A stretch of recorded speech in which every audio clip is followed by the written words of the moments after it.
So I'm not sure about your caravans, but when we use ours, our pump sounds something like this. Drives me mad. And when we use our toothbrush and we just have it trickling,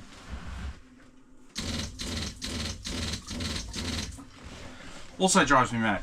And so I've seen a few people now put in an accumulator tank in their caravan. So I thought I'd film the process of putting it in. It looks very easy, famous last words. So I'll see how I go, and then let's see whether it actually has any impact and whether we see any change in the noise and how often the pump fires on and off. So we'll see how we go now.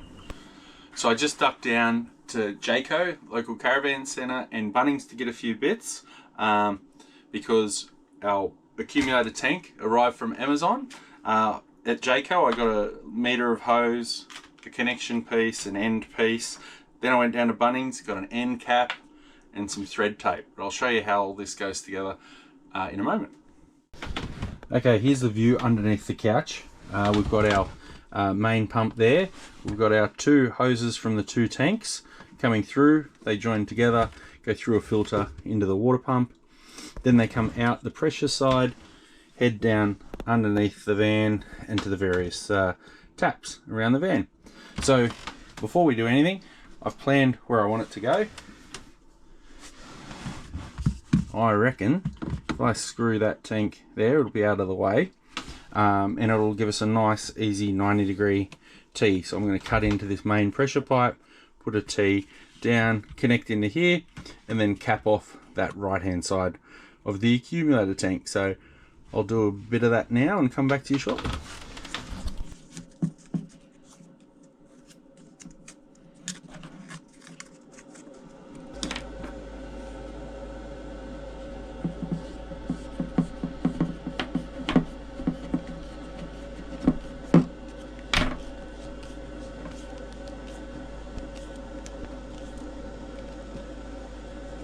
And cap installed.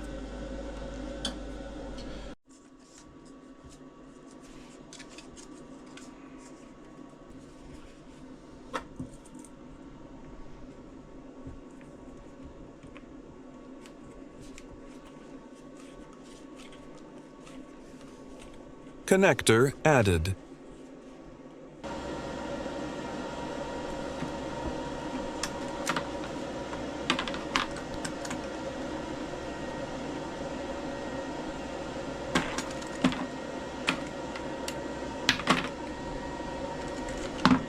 Beautiful.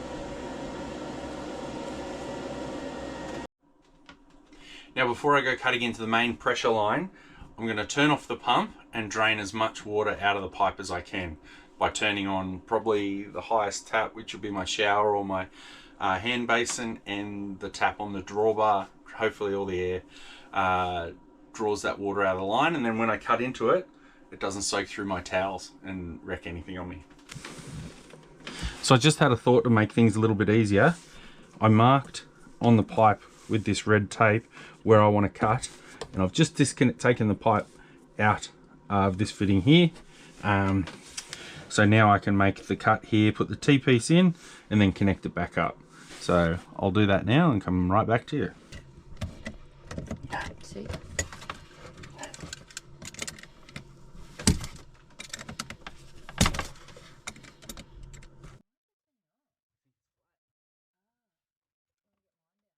It's okay.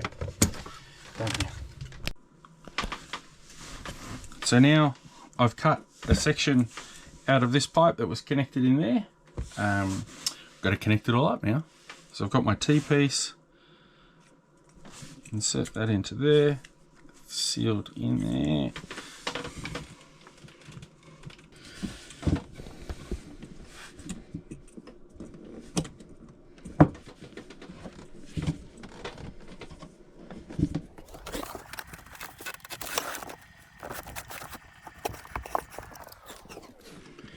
Now I need to get a couple of screws to fix that in, and then we'll test it out.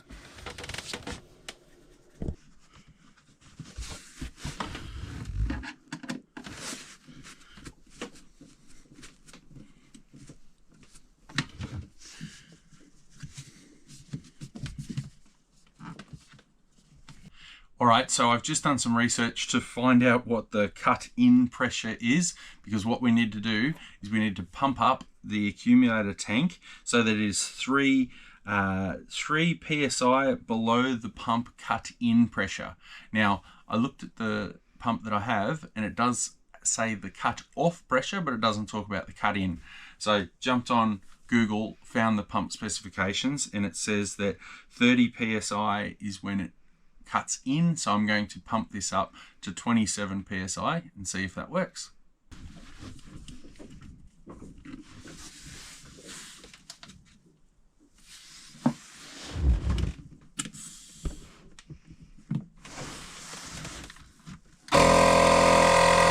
A few moments later.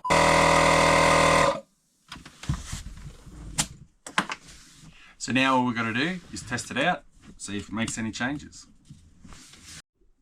All right, so we've just turned the pump on. It's just primed itself, and we'll see if it makes any difference. Probably going to cough and splutter a bit, drawing air through the line, but we'll see what happens after that.